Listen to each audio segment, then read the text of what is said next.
Eh bien, maintenant, nous allons nous entretenir avec François et José Godin. Nous avons une entrevue avec eux. Nous nous rendons maintenant auprès d'eux et écoutez comment le Seigneur a su transformer la vie de ce couple. Bonjour François et José Godin, trifluviens. Je suis fier de vous recevoir à Toute la Bible en parle. Je suis un trifluvien aussi. Et enfin, nous recevons des gens du cœur de la Mauricie. Est-ce que c'est ça? C'est ça. Oui. Ah oui. Soyez les bienvenus. Moi, j'ai tout à apprendre de vous, même si nous sommes... vous n'êtes pas de Trois-Rivières, en effet, c'est très important. Je viens de faire une gaffe, là. Vous êtes du Cap de la Madeleine, des Capons, comme on les appelle. Oui. Comme ça. Alors, vous allez me dire, moi, j'ai tout à apprendre. J'aimerais savoir ce que vous faites dans la vie en ce moment. Qui commence? Présentement, on est à l'œuvre à temps plein dans le service du Seigneur, c'est-à-dire qu'on travaille dans une assemblée, dans une église, au niveau de l'enseignement de la parole de Dieu, de l'enseignement de la Bible, au niveau des visites des gens, répondre aux questions, aux problèmes des fois, au niveau aussi, on est animateur avec des groupes de jeunesse. On s'occupe en particulier d'un groupe de 15 ans et plus, ce qui nous permet là, de concentrer nos efforts justement sur des gens qu'on veut atteindre, qu'on aime aussi. Mm-hmm. Je connais beaucoup le milieu des assemblées, des églises évangéliques, tout ça. Je peux comprendre, François, toi, tu dois être très engagé en tant qu'ouvrier dans l'œuvre plein temps, en donnant tout ton temps au Seigneur, mais la contrepartie, là, ton vis-à-vis, José, comment es-tu engagé, toi, avec ton mari dans l'œuvre du Seigneur? Comme ça? Pour le moment, on n'a pas encore d'enfants, alors on est plus libre. Puis pour les groupes de jeunes, je participe autant que François peut participer. Je le suis pas mal partout, on fait des visites ensemble. Puis, vu que j'ai rien qui me retient à la maison encore, j'ai pas de travail à l'extérieur, alors on travaille pas mal ensemble. Je suis sa secrétaire aussi. C'est sa secrétaire? Oui. C'est merveilleux. Faites durer ce temps-là le plus longtemps possible, parce que tous les deux, vous vous occupez l'un de l'autre. Vous êtes au service du Seigneur.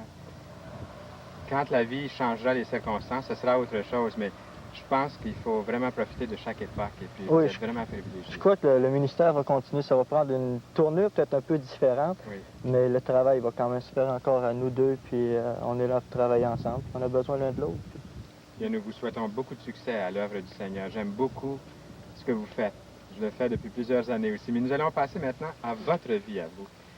Ce que vous étiez avant. Parce que je sais que dans votre vie, il y a eu un grand changement.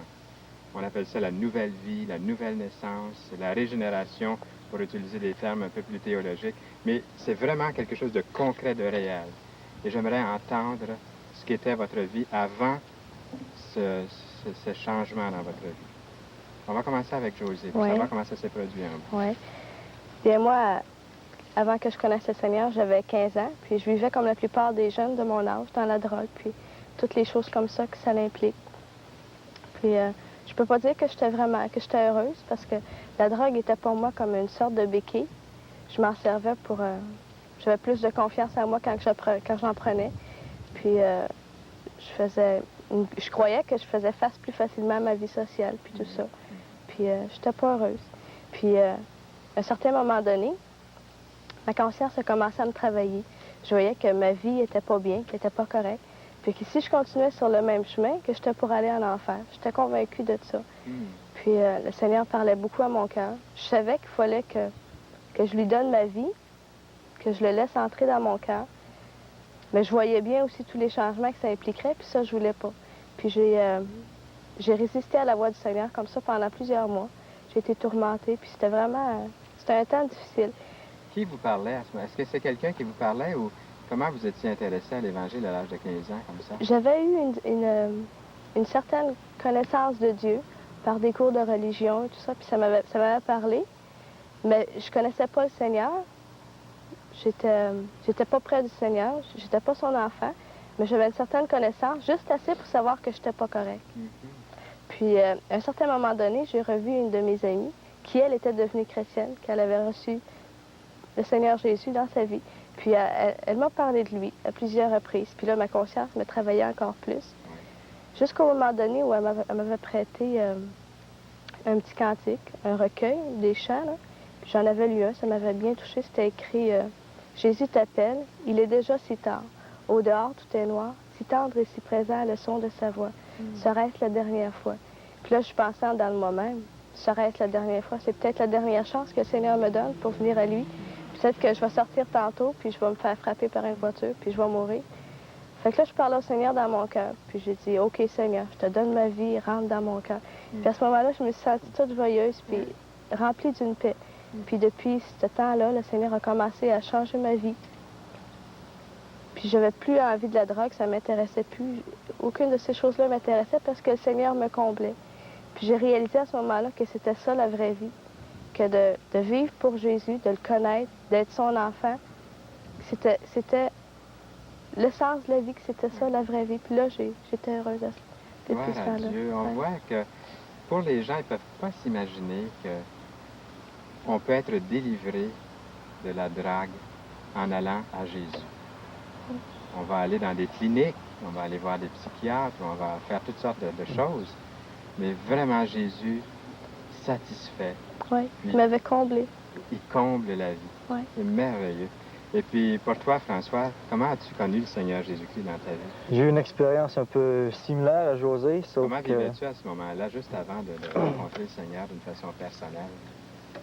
comme la plupart des jeunes de 14-15 ans ou en montant d'aujourd'hui, j'avais une révolte, une attitude de rébellion qui s'est développée vers cet âge-là. Puis à cause de certains conflits, certains problèmes, ça a été amplifié.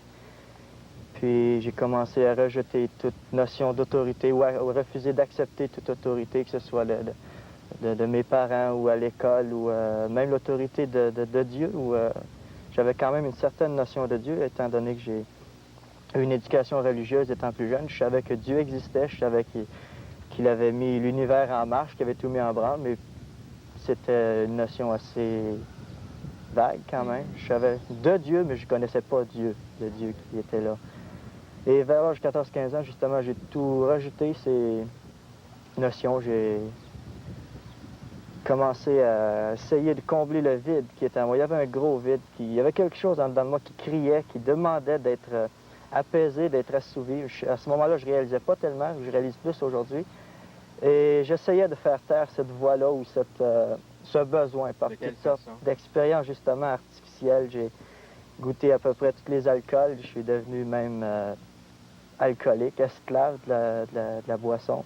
J'ai touché la drogue, le sexe, etc., etc., tous les moyens, les superficiels, les plaisirs temporaires que ça peut nous donner.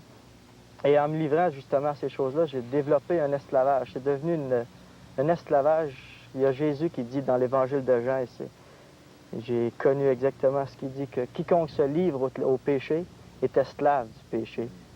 Et plus je donnais accès, ou plus je me livrais justement à ces vices, à ces péchés, plus ça m'en prenait, plus je voulais, plus c'est un despotisme, c'est un tyrannisme terrible qui me laissait plus de liberté de dire non. À un moment donné, j'étais vraiment là, pris, vraiment là. Et j'ai vécu comme ça pendant plusieurs années, quelques années, jusqu'à l'âge de 20 ans à peu près. Puis là, j'ai rencontré une amie qui, elle, était devenue chrétienne. Puis qui avait vécu sensiblement aussi les mêmes expériences que moi auparavant, où on fréquentait les mêmes endroits, on avait beaucoup en commun à ce niveau-là. Puis elle m'a partagé son expérience. Ça faisait pas longtemps, ça faisait peut-être 2 semaines qu'elle était chrétienne. Elle n'avait pas un bagage théologique, une connaissance de la parole à tout casser, mais elle avait une expérience à partager avec moi, puis ça a été suffisant pour m'identifier avec elle. Elle m'a parlé d'un nom, entre autres, que j'avais entendu, mais qui pour moi signifiait pas grand-chose. Elle m'a parlé du nom de Jésus. Et comment le Seigneur Jésus l'avait aimé, puis qu'est-ce qu'il avait fait pour elle, comment elle se savait pardonner. Et ça m'a amené à réfléchir sur mon sort, ça m'a amené à penser, à reconsidérer mes voies, si je peux dire. Puis à réaliser, je savais que j'étais pas correct. Je savais que ce que je faisais, c'était mal. J'avais quand même une conscience qui me troublait, qui me travaillait, même si j'ai assez bien réussi à l'apaiser, à l'étouffer. Puis même lorsque le témoignage de la conscience n'était pas assez fort, souvent il était renforcé par celui de la police. Alors je savais que c'était pas correct. Oui, d'habitude, ça nous donne notre raison. Hein? C'est assez flagrant, oui. Et je savais vraiment que j'étais sur cette voie large et spacieuse là, qui mène droit à la perdition. Et nuit-là, c'est arrivé, c'est pendant une nuit, j'étais retourné chez moi. Puis, j'arrivais pas à m'endormir. Je pensais, puis je pensais. Puis, il y a des nuits comme ça qu'on n'arrive pas à s'endormir. Mais cette nuit-là, ça a été vraiment salutaire, littéralement salutaire. Et je me suis mis à considérer tout ce que j'avais fait, tout ce que j'étais. Puis, j'ai compris, j'ai réalisé, j'ai compris pourquoi Jésus était mort sur cette croix. Que c'était pas juste une idéologie ou que c'était pas juste une victime qui était victime de ses contemporains ou à cause de ses idées ou à cause qu'il était révolutionnaire, mais que c'était un but qui s'était fixé, qu'il devait accomplir. Et ce but, c'était, entre autres, pour moi, étant donné que je fais partie de ceux pour qui il a donné sa vie, qui est mort sur cette croix pour mes péchés, pour à ma place, payer pour que je puisse être libre, que je puisse être exclu justement de la colère que le péché m'avait occasionné. Puis c'est cette nuit-là que j'ai reçu Jésus par la foi. C'est pas une expérience, le Seigneur n'est pas venu devant moi le tangiblement, mais par la foi, c'était une concrétisation, si je peux dire, par la foi, par une conviction. J'ai demandé au Seigneur de me prendre. Je suis là, Seigneur, tu vois tout ce que j'ai fait, tu vois comme je suis, sale comme je suis. Et si tu veux m'accepter, je m'offre à toi. C'est merveilleux, ça, le salut comme ça. Puis, c'était pas par des sermons, tu as parlé d'un témoignage. Tous les deux, vous avez parlé de témoignages de personnes qui vous ont parlé. Et ce ne sont pas des sermons, mais beaucoup plus le témoignage de vie transformée. Ouais. Il a dû y avoir toutes sortes de transformations. Et puis, José, est-ce que tu peux nous parler de ces transformations-là que tu as expérimentées dans ta propre vie ou même que tu as vues, je ne sais pas si vous vous connaissiez, est-ce que vous vous connaissiez déjà un petit peu plus tard, pas à ce moment-là? Non? Et parlez-nous un peu des transformations, puis aussi comment vous vous êtes rencontrés, ce serait intéressant. Vous vous êtes rencontrés chrétiens, donc? Oui. Ah ben ça m'intéresse beaucoup et ça intéresse aussi celui ou celle qui est là parce qu'on voudrait savoir comment ça s'est fait pour vous, comment ça s'est produit. Les transformations. Comment je dirais ça? Est-ce qu'il y a eu des changements dans votre vie qui étaient tellement différents avec les aspirations d'autrefois? Sans le Seigneur, on se fait une vie, on se fait une sorte de raison d'être, et puis on devient chrétien. Puis là, il y a certaines choses, on dirait, qui changent, qui ne sont plus pareilles. Est-ce que ça s'est produit un peu comme ça pour vous? Oui, comme j'ai dit tantôt, pour la drogue, c'était devenu pour moi une béquille. Puis là, je n'avais plus besoin de ça. C'est le Seigneur m'avait comblé. Puis je crois que le Seigneur, quand on devient chrétien, il veut... pour moi, j'avais des problèmes avec ma personnalité.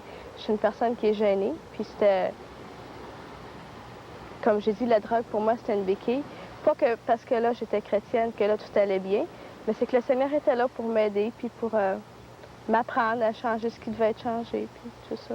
Il a fait un bon travail, en tout cas, en vous délivrant de cet esclavage, qui devait être énorme. Ouais. Et puis, comment vous vous êtes rencontrés tous les deux? Brièvement, parce qu'on n'a pas beaucoup de temps, mais ça nous intéresse. Est-ce que vous êtes prêts à nous le dire? On a travaillé on était chrétiens, on a travaillé dans des camps d'été pendant 3 étés. Puis c'est là qu'on a appris à se connaître un peu plus. Puis la dernière été, c'est là que... On peut dire que c'est là que ça a commencé un peu. Tous les deux, on était en train de travailler pour le Seigneur dans un camp d'été, parmi les jeunes. Oui, c'est ça. Et puis, comment en êtes-vous arrivés à aller étudier? Vous êtes tous les deux étudiants? Vous étiez tous les deux étudiants? Pas moi. Pas toi? Non, pas moi. Non, José n'était pas allé. Comment ça s'est produit? Donc, toi, tu es allé étudier après cette rencontre-là ou comment c'est? Mais ça remonte un petit peu auparavant, je ne veux pas te contredire, mais ça remonte à l'époque où on avait le café chrétien au Cap. Oui, et j'étais parmi les responsables dans le café, j'avais des activités dans le café.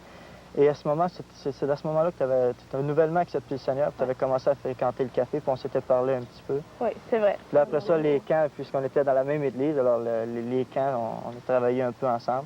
Mais à ce niveau-là, ça n'avait pas vraiment, si je peux dire, cliqué, là. On était des bons amis, mais... Ça, c'était avant tes études bibliques? Oui, c'est ça, avant. Ah, ça, c'était avant tes études bibliques? C'est avant mes études, à peu près 1 an avant. À peu près 1 an avant, là, je suis allé aux études bibliques, après, justement, là, pour 3 ans. Et pendant ces 3 années-là, on n'avait pas vraiment de contact.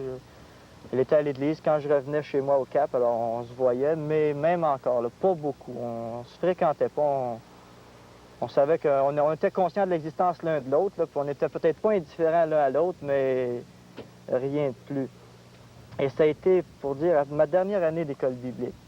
Je voulais pas non plus, pendant mes années d'école biblique, être là-bas, à Sherbrooke, quand mon cœur serait au Cave de la Madeleine ou un tiraillement dans ce sens-là. Alors, après ma dernière année de l'école biblique, la dernière session, là, on a commencé à Se connaître investir un peu plus à ce niveau-là, travailler ensemble, voir les possibilités, nos aspirations, nos désirs, nos buts, etc., voir les possibilités. Puis de fil en aiguille, bien, ça nous a conduits devant celui qui nous a unis. Oui, c'est beau. Et puis, est-ce que vous avez quelque chose à nous communiquer de la parole que vous trouvez précieux, un verset ou quelque chose comme ça que vous aimeriez nous partager? Avant l'émission, je crois que vous avez mentionné peut-être si vous aviez un verset à partager que vous aimeriez ça. Peut-être j'aurais quelque chose, oui. Ça se trouve dans le livre de l'Apocalypse, au chapitre 3 puis au verset 20. Ça résume un peu mon témoignage. C'est le Seigneur Jésus qui parle ici.